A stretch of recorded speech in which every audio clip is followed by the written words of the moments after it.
Yeah, I reckon. I think maybe just don't be in a hurry.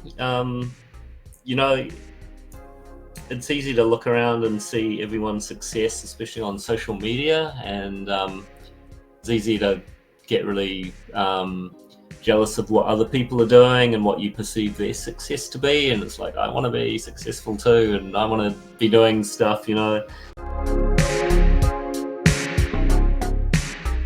Good evening, everyone. This is Aru with PLUNGEcast, and I'm very excited to have a good friend and a good, well-known Kiwi comic book creator, illustrator, and I guess sort of painter, and Sang from Auckland. And welcome aboard, man.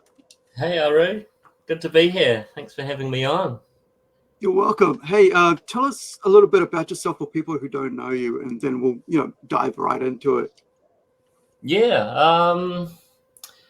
I don't know what to say about myself. I'm a New Zealand comic artist. I started doing comics in the mid-90s, starting off with self-published mini comics, just pretty rough and ready stuff that I photocopied, hand stapled, folded, and took down to the comic shops and sold in little batches, of 5 or 10 or 15 or however many they would take at a time.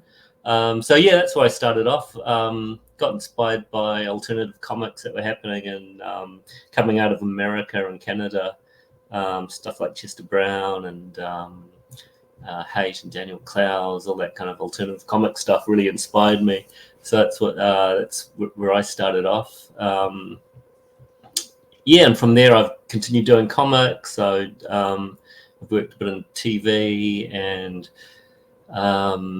animation, and lately I've been doing a bit of children's book stuff, and I've been also exploring filmmaking a little bit. I want to get into that.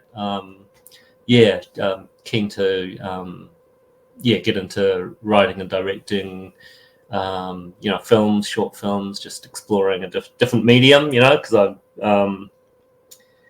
comics is a pretty solitary pursuit, sitting at the drawing board all day. So it's quite good. I've enjoyed doing some film stuff and collaborating with other people, getting a lot more creative vibes on set, it's been good. It's been fun. So that's kind of me in a nutshell. We're going to look at one of your films later on. But I just talking about collaborations. You did this one here with Michael Bennett a little while ago, and I think this was first full color one that I got from you. And it was nice, vibrant colors. And what was the age group for this for readers? It was marketed at young adult. So kind of from teenage to adult, but in my mind it's kind of it's aimed at adults really more than young adults. But anyone can read it if you're over 15 or so. It's got sort of a bit different than having worked with somebody else. Was Michael creator writer, or were you the creator and him the writer? Or what was the process with you guys? It was Michael's.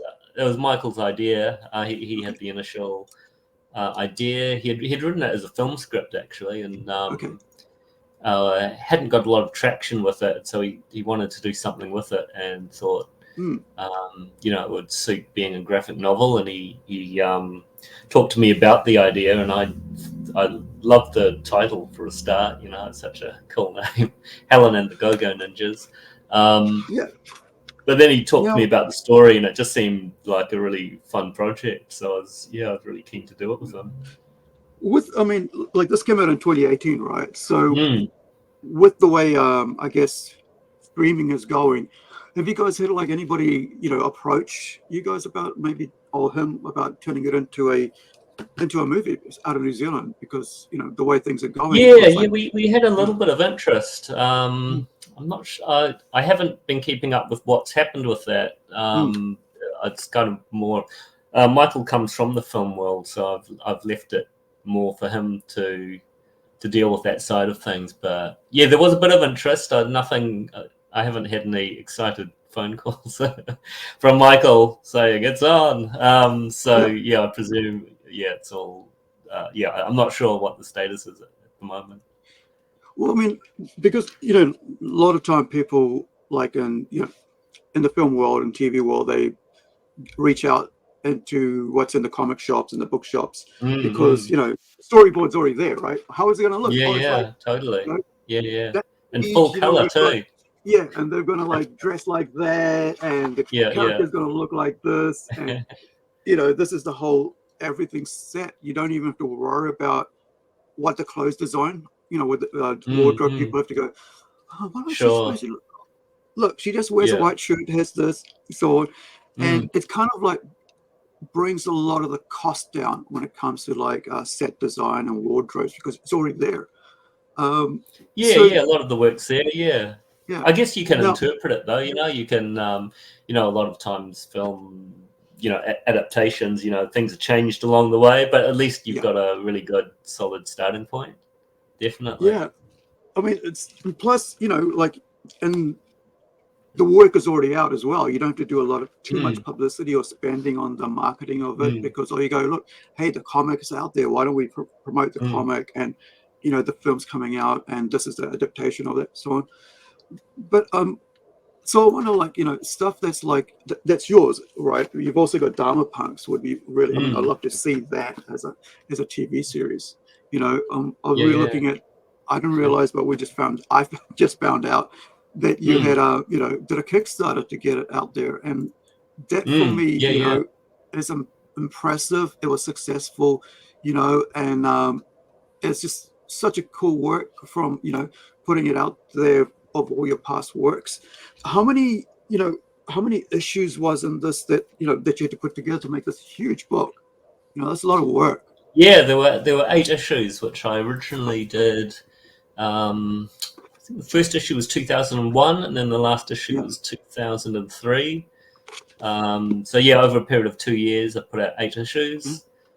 The issues got thicker and thicker as it got closer to the end, because I was kind of I knew what the ending was, but how I was going to get there was a little bit of a mystery. So I knew it was going to be 8 issues, and the each comic got fatter and fatter because I just needed to keep squeezing that story in there to get to the end. Now, when you look at your past work, right, and you come to say like years later, you've come to something. Let me see if I can get one that's slightly different, like from this one here, Charlene Burning. The art style.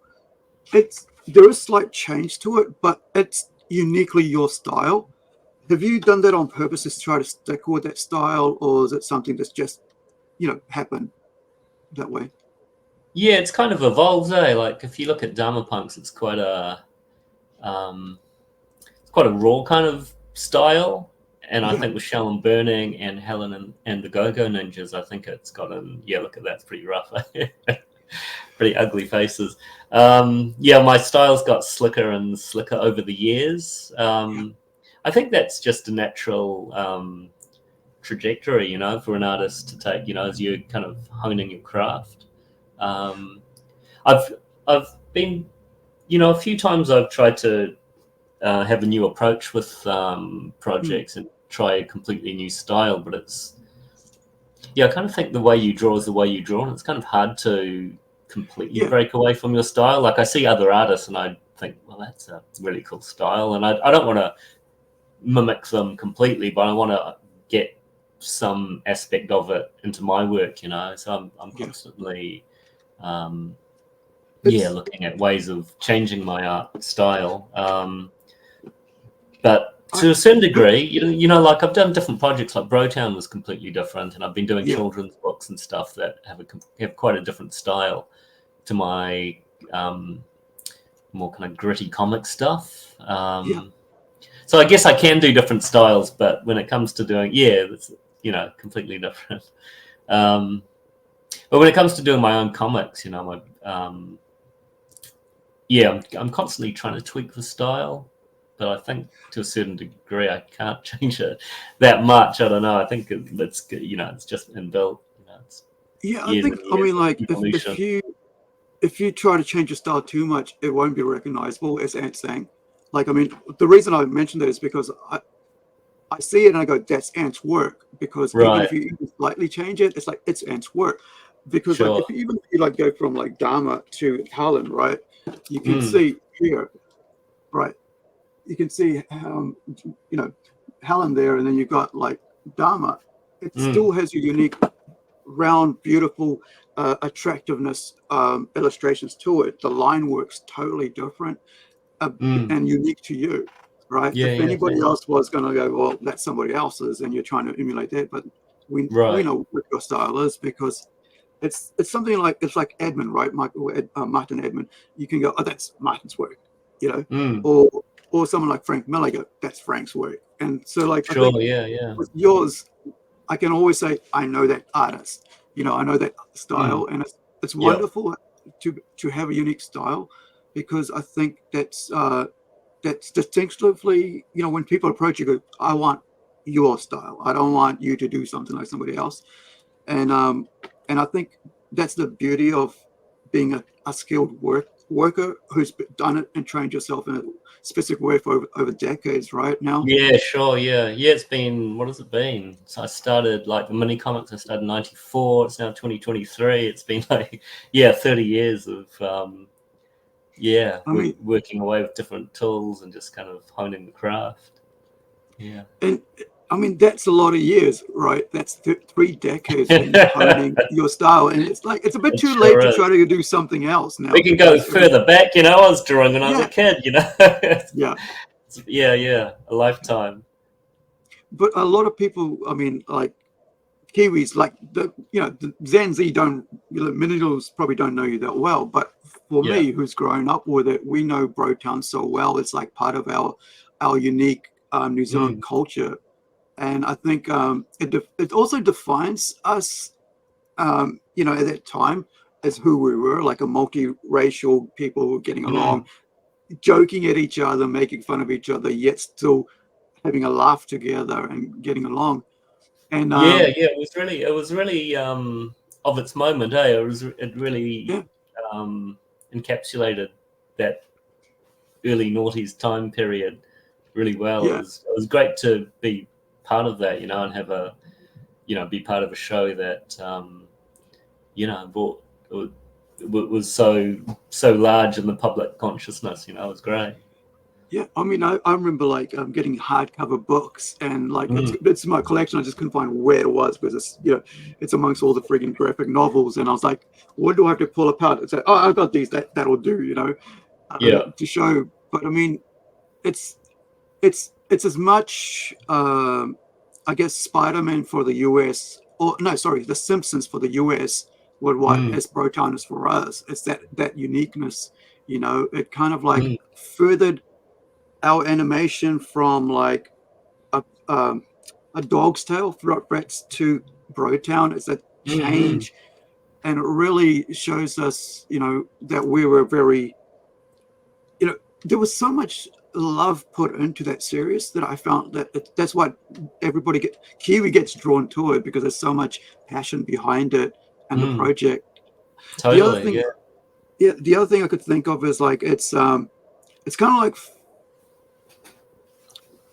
Simpsons and South Park mixed together. It's like the melding of the two, and it's got a unique Pacific Island, Maori and Pākehā and Asian culture and Indian whatever, all mixed in this beautiful Yeah. little Yeah. town. Giant melting pot. It was just, yeah. I just wish they'd just keep playing it on repeat forever, and Yeah, that yeah. way. Actually, it started playing again. I'm not sure if it's Okay, just streaming or on TV somewhere. yeah. But yeah, it's still out there, eh? And Well, even young kids that you think wouldn't know Brotown and love Brotown. So that's really cool. It's like it's constantly getting a new audience, eh? and now they've got a channel. I didn't realize, but all the episodes are on this channel here. Like you can look at Brotown channel, and you can find it and watch the work. Now, Yeah, yeah. you know, you created all these, drew up all these characters with the boys, and that was what, like about 2000? Are we looking back at 2000 here Yeah, with about Brotown? 2003 I started. So I started Brotown just Right. as Dharma Punk's finished. It was perfect timing. Wow. Yeah. So I was the head designer on the show. Mm.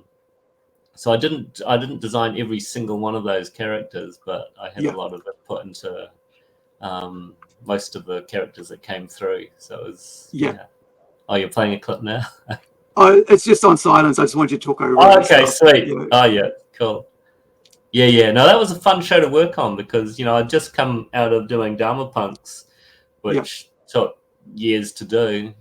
And it was Yeah, just man. me sitting at my drawing board all alone, Yeah.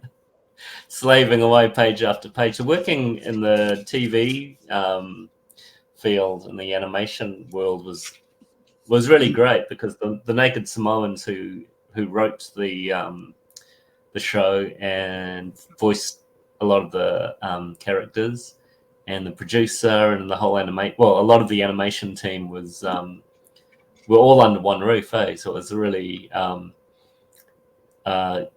entertaining project to work on. You know, the Naked Samoans are hilarious guys and big boisterous guys, and then you've got the kind of introverted animators beavering away, and it's really good energy. Really good to be in a room full of people working on a project. It's real. I mean, like, it's such a unique. Let me just bring it to something else. It's such a unique little look into the New Zealand society and culture. You know, the melting pot that we are. Right. I mean, it's probably one of the most unique and interesting places in the world, really, if you really think about it. You know, and that's what I love about New Zealand. It's just such a cool sort of, you know, it's got its up and downs and all, you know, whatever. But we all, you know, when the going gets tough, we all get together and support each other. And I think that's something, you know, it's kind of that idea of like we all dig in. You know, it's like when something needs to get done, it gets done because we all jump in and do it. Now, with we talked about like doing films, so I'm going to put up this film, and I want you to. This is a film called Widows, and a short film. This was done only about 7 months ago. You uploaded it. When was this one made? It was. Yeah, it was. When did we shoot? I shot it last year. Okay. Where are we now? October. Yeah. Shot it late last year, and I edited it and then chucked it on YouTube. So, yeah, this was my main partner in crime is Ivy Alvarez, who's a local. She's multifaceted. She used to do poetry, and writing, and now is she did acting previously a long time ago, but she's getting back into acting. Right. And I was wanting to get into directing, so we teamed up and figured, you know, awesome. I want to direct, you want to act, cool. So we've done we've done 4 short films now, just really low budget, kind of just just a chance for us to just practice our craft, you know, just to you know, as in terms of filmmaking, you know, there's not a lot of opportunities to direct things or to act in things, you know, so we just decided we'll just make our own stuff and just have fun doing it. So this was I think this was the second short film that we did. Our first ever short film was the 48 Hours last year, which was a stupid idea, you know, for your first ever short film.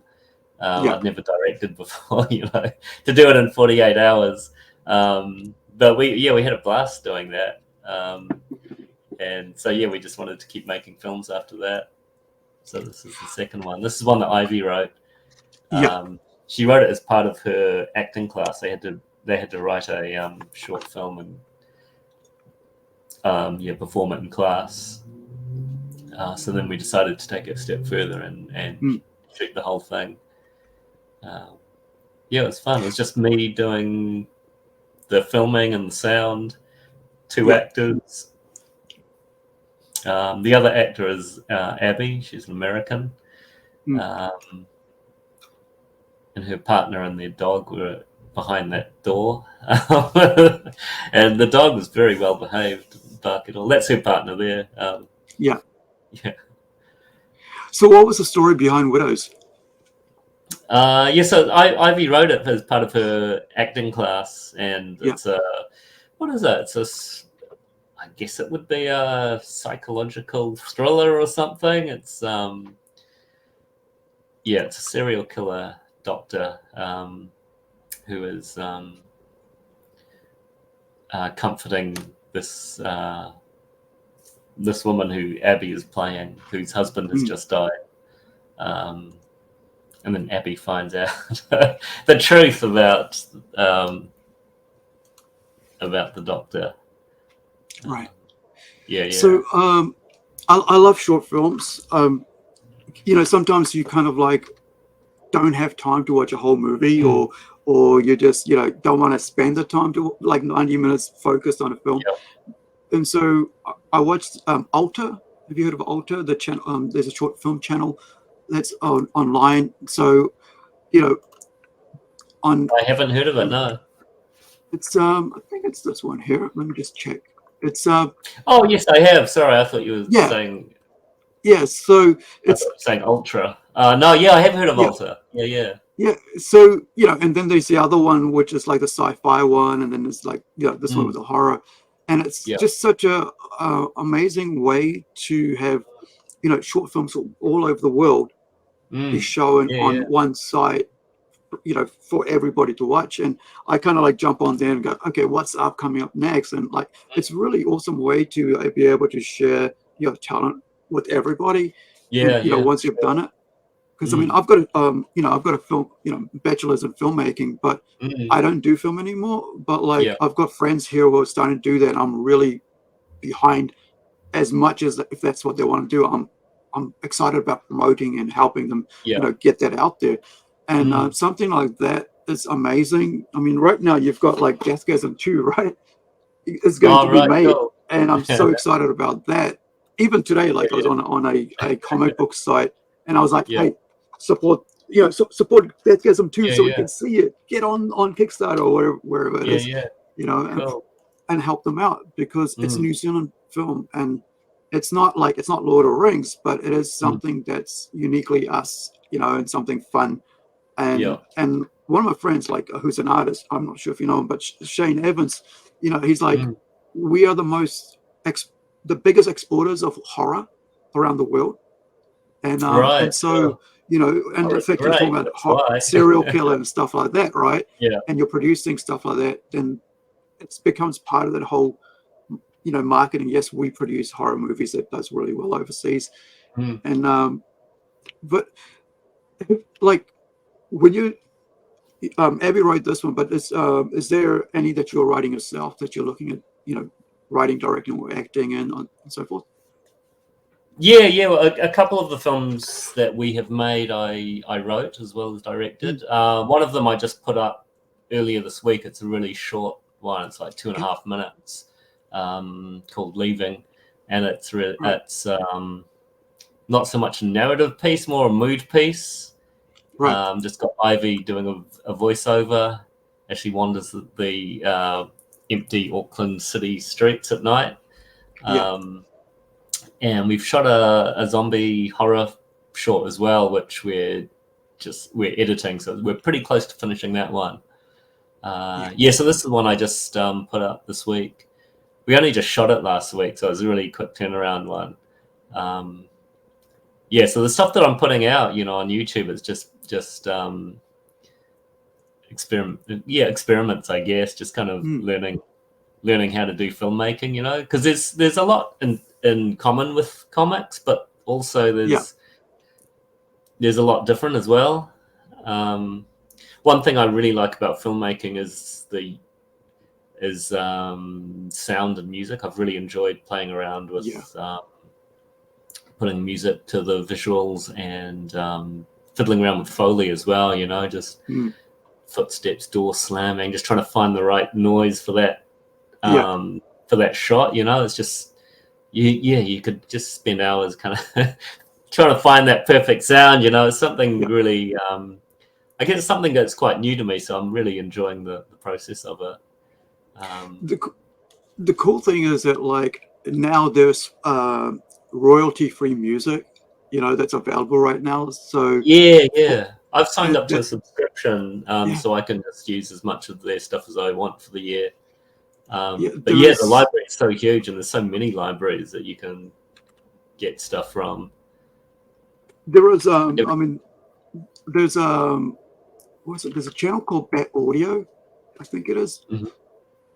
Here on, you know, a White Bat, sorry. So these guys, like, he creates amazing music, like that you like full songs that you can use, and those he's the one that I use for our like intros and stuff like that.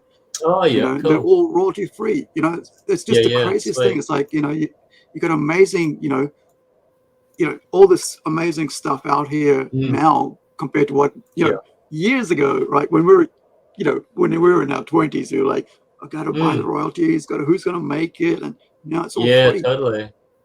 At your fingertips. Yeah, there's so much available, There's so much at our fingertips. Makes it, a lot. You don't have to go away and try and make the sounds yourself or record them or find them. It's well, you do have to find them, but it's so much easier to find them. You know, there's so many sites putting out sound effects and music and Foley. It's it's a really good time to get into filmmaking, I reckon, just because it's, you know, with the cameras as well, you know, like I just the ones that the Widows and I was going to ask about that. I was just using a Canon DSLR, you know. It's, right. You know, so it's portable, it's light, and I'm still figuring out its capabilities, but it can get really nice footage. Like that last one, Leaving, you know, we were shooting it at night. It looked really cool. Just purely using the light sources that were around in the city, you know, just trying to find enough interesting lighting. Just figuring out. It's got a real interesting mood to it, because, you know, I'm not sure what you were doing with it, but like the actual visuals, like we're watching without sound here, but like there's some really cool, you know, lighting going all around. And I guess a lot of people don't see. That's what I was trying to do. I was just trying to get a moody little shot. I was just trying to look for interesting locations, interesting lighting, and just just testing out the camera to see what settings I could use on it. I put a filter on as well, which I just bought, which I was playing around with, which is you can see the street lights and that they have a nice glow around it. It's kind of putting that filter on softens the image up nicely. Right. Makes it more cinematic, as they say. You know, when you look at YouTube about filmmaking, it's always how to make your film look cinematic. So I was trying out the filter to see what effect it would have on the look of the film. It kind of softens it up nicely, kind of has more kind of haze and bloom around the lighting, so it's quite a nice effect.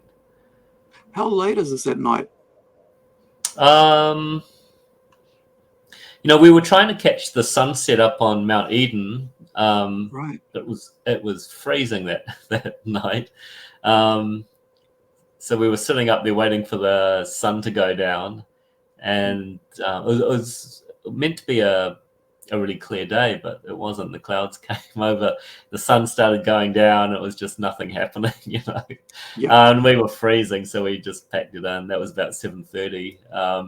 Then we went to K Road to have a look at the there's these bus stops along K Road with colored paneling. Colored paneling looks really beautiful, but I'm not sure why, you know, it got dark and we were just standing around the bus stops looking at it, and it just wasn't glowing, and so we gave up on that. We went down to Freiburg Place to see what we could find. So it was about 8:30 till about 10 o'clock, I think. It was a Monday night, which is why it's all deserted. There's a couple of security guards that right in the distance there of that closing shot. But apart from that, it was pretty deserted, which suited what we wanted to do. So, yeah. It was fun just wandering around with the camera. This is the one we did for the 48 hours. Right. Yeah. So, tell us about the 48 hours, because, I mean, for people who don't know, what's the process of doing that? So you have to make a movie in 48 hours. I think there's limits about the length of time. It can't be under a certain length of time. I can't remember what that is. And on the Friday night, they give you certain elements which have to be included in the film. Right. And they give you they picked a certain amount of genres for the year, and then they hand out certain genres to certain teams. So we got Impossible Situation, which isn't really a genre, but it's a what is it? I wouldn't say it's a genre. Impossible Situation. It's just kind of what the film has to be about. It has to be about an impossible situation. What else do we have to include in that? We had to either have a bird's eye view or a worm's eye view. We had to have a sign, and I think we had to have someone whispering at some stage. So you've got all these elements which you have to include. So that hopefully means that you can't pre-plan it. You know, you have to make it up from Friday night. You have to write the script. Not sure how many people storyboard, but I quickly storyboarded it late Friday night, and we shot it on Saturday. We use this really cool location. The Auckland City Library let us use their basement. Cool. Yeah. It's really we were kind of hoping that we'd get horror as a genre because it's such a atmospheric location. I was looking forward to doing something spooky down there. But we got Impossible Situation, so we had to do that. Did they give you a genre to write it as? Apart from that, like what was what could you write about? Like, you could be like Impossible Situation, like the usual Saw. You're tied up to a friggin' base somewhere in the basement. You're tied up. How do you get? You could do that. You could do anything as long as it is an impossible situation. Yeah. But you want to be try to be original, eh? So like the first ideas that we came up with were kind of that kind of thing, which is the first kind of thing that springs to mind. So we dug a bit deeper and tried to think of something a bit more unusual. So Ivy had this idea floating around about a memory bank. So it's like a library where you have your memories stored, and this woman That's pretty awesome.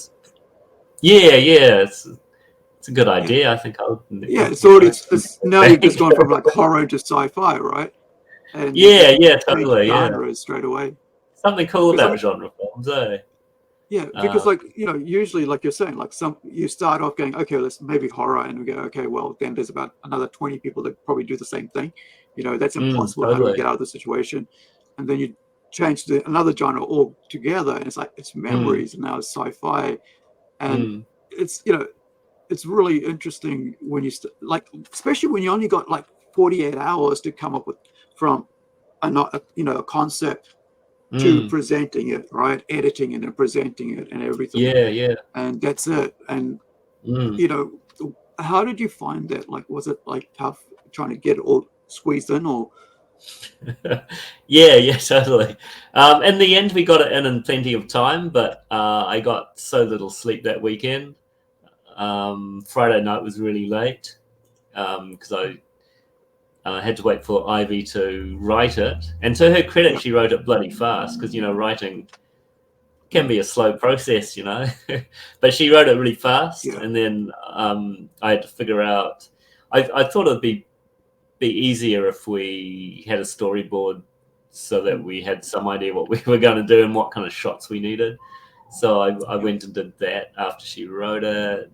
I can't remember what time I went to bed. It was bloody late. Then up early to shoot on Saturday.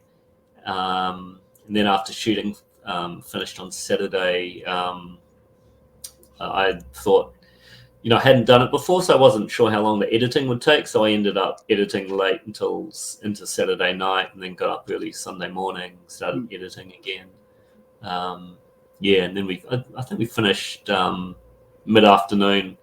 So I think the deadline was 7 o'clock at night on Sunday. So we had a few hours up our sleeve, but by then I'd had it, and I'd just pressed finish. I'm just going to show back to comics. It would show the So we had a detour down the short film topic. I mean, but that's what you're doing at the moment. So I mean, we're looking at Dharma Punks here, the guys. So this is available from Earthsand. Check it out. There's a website there. earthsand.co.nz. Adrian Kennard, one of our other great Kiwi publishers. We had Jason Laney on a couple of weeks ago. But I'll put the link up. It's earthsand.co.nz. Make sure I've got this was spelling. So awkward. This the making of was very awkward. Yeah. But it's it's amazing to look back on the work. I mean, like, seriously, this is a huge. How many pages, like, all up, like 400 pages. Is it 423 pages? And most comic books are like about 22 pages. And, and you dive into this amazingly. And the cool thing is, guess what I have? I have this. Right. Nice. Right. I have Fugazi and Black Flag cassette. For those who don't know what a cassette is, the young ones, this is what a cassette looks like, and you worry when it does that to it, And that's Adrian there, if I remember right. I haven't seen him for a while, but you've worked on you've got a current project that you're doing right now. So do you want to talk about that? We'll pop out of here. Yeah, I'm doing working on a comic. With a writer, Jeff Zusterman, who comes from the back to film. He comes from the film world. He does a lot of directing and acting, but he also does a lot of theatre stuff. So he's been working with the Duffy Books and Home organization for the last, I would say 10 years, but I'm guessing there. He's been with them for a number of years, and every year they do a theatre show. So they present a new story and tour it around schools across New Zealand throughout the year, and they wanted to turn their stories into comic books because Duffy Books and Home is all about reading and encouraging reading, getting books into homes. So they thought, why not turn the theatre shows into comic books that are available? Cool idea. Yeah. So we're working on the first one of their stories. And so it's a younger readership than I've ever in comics than I've ever produced work for. But it's really fun. It's quite refreshing. It's I've talking about style again. I was trying to figure out a style which was a lot simpler than my usual style, something that would suit a younger audience, but also, comics, as comics are so bloody laborious. So I was trying to think, what's a style that, could speed things up that looks really good. Can I show you that? Man. I've done some character design. It's mostly digital, so I can't really show you anything, but this is, I've got this pinned up on my drawing board. So these are the main characters in the comic. So let's see what, So this guy with the green cap is Duffy. He's the main character, and he appears in all of the theatre shows. Yeah. And that's the teacher and the coach. There's lots of rugby in this one. It's not always, but it's been quite fun drawing rugby scenes. Yeah. So I'll go back. You can't really see. There we Yeah. go. Yeah. So really basic shapes, but kind of each character's got quite a unique kind of look to them. Different colors, so they're quite easily identifiable. Yeah. Yeah, and quite quick to draw. You know, my usual style is a lot more realistic. You know, and then Yeah. when you've got kind of realistic characters, if you just draw something slightly off, it looks really bad. But with Yeah. stuff that's more kind of playful and simple, you know, you can get away with it a little bit more. Doesn't, you know, if you draw something slightly wrong, you can get away with it a bit better. Well, it's got a real. I mean, I love artwork like that. It's because I watch a lot of anime, and you can tell when anime goes from manga to anime when they transition to make it a bit more faster, and it's a bit lighter on the line work, but totally that doesn't mean the story loses itself or the characters lose themselves. It actually just means it's easier to and faster for drawing. But you know, it's the delivery of the lines is what makes it really work on animations because the emotion that comes with it. And so I don't like for myself. I mean, like, I'm looking at friggin' like this right in front of me, right? Like Metopiclus, right? So you're looking at characters like this, you know. It's because it's simple for them to draw, you know. It's not like they're trying to make it difficult, you know, for themselves. But I think it's a great way to be able to. I thought there was a book on this one, but there isn't. Let me just see if this one's got one. But like, you know, stuff like that. You know, they could make it really, really realistic, or make it a bit more, you know, stylized. And it's just, you know, gives it a bit more different sort of, you know, has that rawness to it. But, nice. You know, it's still, you know, you still sort of like looking at if you want to go that way, right? Or do you want to go something a bit more like this? And nobody's going to say anything different because it's still Ninja Turtles, right? And I'm like turtles here, but you know, I think the audience have seen so many different styles now that they aren't bothered by what it is. And especially kids, you know, we grew up like on Asterix and Obelix and Simpsons, so it's not like, why doesn't it look real? It's not supposed to, and we're so used to enjoying cartoons and animation. Chibi art is so big, you know, like everybody loves chibi. I love chibi, you know. And if it's, I think also, you know, with digital comics, you know, like so many artists are working digitally now that you know, we used to think of comics as having a certain look, which was, you know, someone would get a black pen or a brush or a pen, and that would be a solid black outline, you know, for line work, and then someone else might color it. But now with digital, you know, the line work is becoming less prominent. It's not as, you know, some people kind of have blocks of shape to form their characters, and there is not much line work. Other people, you know, the line work's not black anymore. It's kind of browns or like grey, dark whatever, gray, you know, it's softening up a lot. So I think people are getting used to comics having a much wider variety in terms of the way they look, you know. So I don't think, I think it's really, we've got the opportunity to really experiment with the style and try and make it easy on ourselves, you know. Especially with digital, right? You know, because you don't have to always be doing it on paper now. You're just taking what you have learned for about 30 years and now transitioning that to digital, make it easier for yourself to be able to do it faster with layering and stuff. Because I love layering. You know, layering's the best thing in the world. You know, and cleanup and everything is like a bit more simple. But that doesn't mean that there is, you know, anything that you know your skills have lost. It's just you're making actually bringing all that skill into it. And I think everybody's just adapting you know, skills, for a new equipment, new tools. I'm always asking the younger artists how they do their work, because I'm like I'm a dinosaur now. So I work in Photoshop when I do my you know, when I'm working digitally. And Yeah. I was just talking to who was it? Hannah. I don't know how to pronounce your last name. Chitana, I think it is.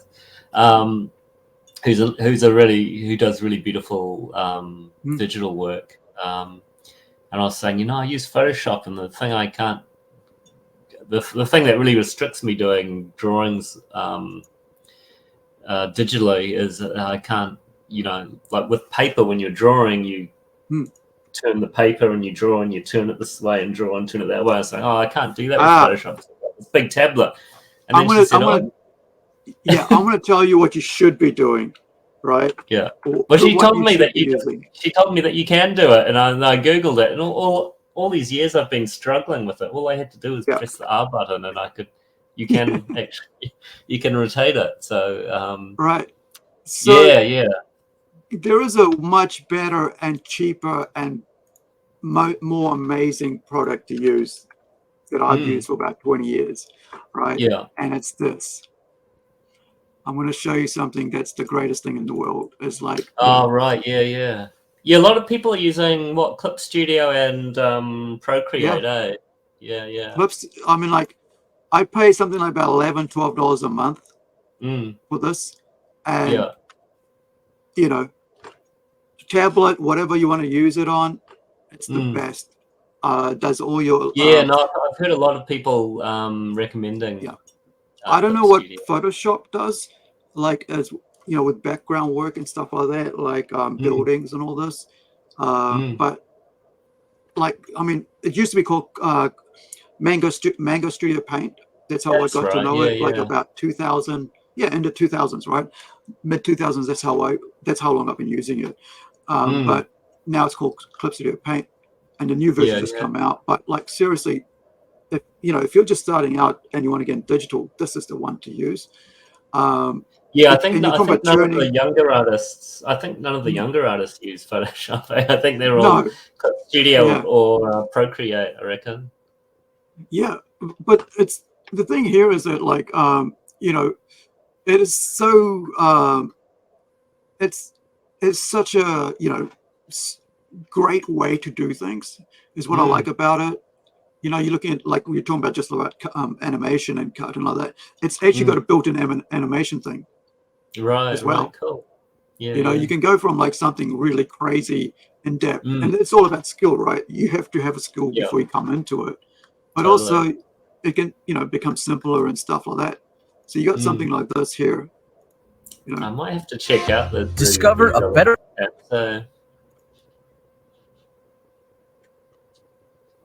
There's your 3D. When you want to go to animation stuff.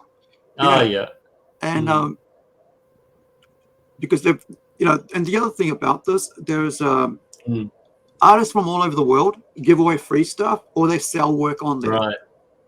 Yeah. So you could actually buy other people's like backgrounds or lines, and it's such a, because it's kind of like community built around that. Whereas like I don't know what Photoshop does, so I can't really speak on Photoshop. But on this, you're actually helping and supporting the creative environment itself, the artists out there. Right. Yeah. And they run competitions for schools as well, right? I sound like I'm a promoter for them, but I just love the program, because it's so. It looks cool, man. That's really cool. And it's really up to what your skill base is. I use it for design. I use it for lettering, logo work, coloring, because I'm not I don't do the artwork myself, but I get to color and stuff like that. And it's just plus it allows you to create your own brushes and stuff. This is what I was talking about, like the backgrounds. So you could have backgrounds already there, which might make things life hell of a lot simpler if you need speed up, especially if you're doing animation or you're doing you're changing your art style from being raw to a bit more simple. I think it's something, it's so cool because a lot of like animation studios are using it as well. So but I mean, it's been around for over 30 years now. 30 years, over 20 years, I should say. Yeah. But I just want to say hi to Niobe. Hey, Niobe, how you doing, bud? Thank you. Let's Larry from Novi Comics over in Canada. Oh, They've cool. got a Kickstarter going at the moment. Oh, Now, nice what one. is it? I was going to ask you, what is the name of the project you're working on, so when people can look up later on and find out what it's called, and they can find, you know, That's a support good it. question. That's it might be called Duffy and the Bullies or something like that. DUFFY. I've been so busy concentrating on the producing the artwork, I've forgotten what the title of it is. And this is by Ant Sang. And who's the writer? Jeff Zusterman, who, let me see, how do I'm going to write With a his J name. or G? So it's SZUTERMAN, I think. M-A-N? That might be a misspelling. If it is, apologies to Jeff. How does Jeff start? Is it with a J or a G? Oh, sorry. Yeah, Jeff. So there we go. Hopefully, hopefully it'll be close enough. Yeah. So that's all from us tonight, guys. Do check out Duffy and the Boys by Ant Sang and it'll be Jeff Zusterman. Oh, Duffy and the Bullies. Yeah. Bullies. Okay, apologies Yeah. there. Let's put that out there. No worries. So it should be out next year. Awesome. Yeah. Thanks. And when we finish up on, like, we're supposed to give 15 minutes, so I've got almost an hour here. Time flies, eh? I was going to ask that every time we do this, we sort of like do like a segment at the end where we call like advice or words of wisdom. I want to give you a bit of chance to think about it, and then I'm going to put you on solo, and 3 to 5 minutes, however long it takes you, give us your little input after 3 decades of being a creator artist. And we didn't even mention the fact that you actually paint cafes and stuff like that, and restaurants and buildings and all this awesome stuff. No, that was fun stuff, eh? Words of wisdom, advice. I reckon I think maybe just don't be in a hurry.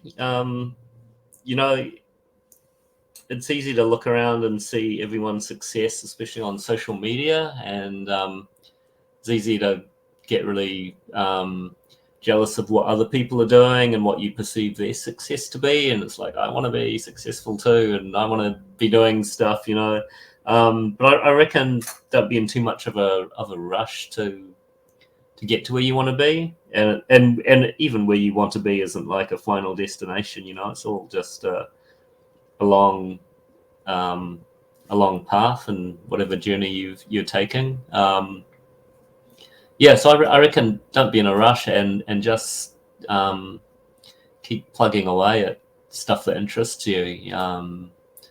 And the more you do it, I've been doing this for, I think we figured about 3 decades now, or longer if you consider my childhood drawings, back when I was a kid. I've spent decades honing my craft, and it takes years to get good at anything. So I reckon look for influences, look at always improving your art, and just try and find contentment, I guess, or satisfaction in kind of what you're doing, and not looking too far ahead all the time. That's about all I can come up with on the spot, Aru. If that's all right. That's fine, man. But that's something that like nobody's actually talked about, to be honest. Good. Which I found, which is really cool, because like it's something really cool to hear from someone who's like been in the business for so long and working that say, hey, don't rush, stop looking at other people. And like I've done that myself, it's easy to do, man. You're just scrolling through social media, and you're looking at all the other artists. It's like, man, what am I doing? Easy to do. Yeah. All right. Thank you so much, man. Thank you for your time. It's Friday night here in New Zealand, thanks, guys. Aru. Thank you. Man. Be good to chat, man. Awesome. All right, guys. Wherever you are, ka kite anō, be well, be safe. From myself, from here in New Zealand, and from Ray and Ant over there down south a bit in Auckland. Thank you so much for checking us out. we'll see you later. Bye. Cool. Thanks. See you.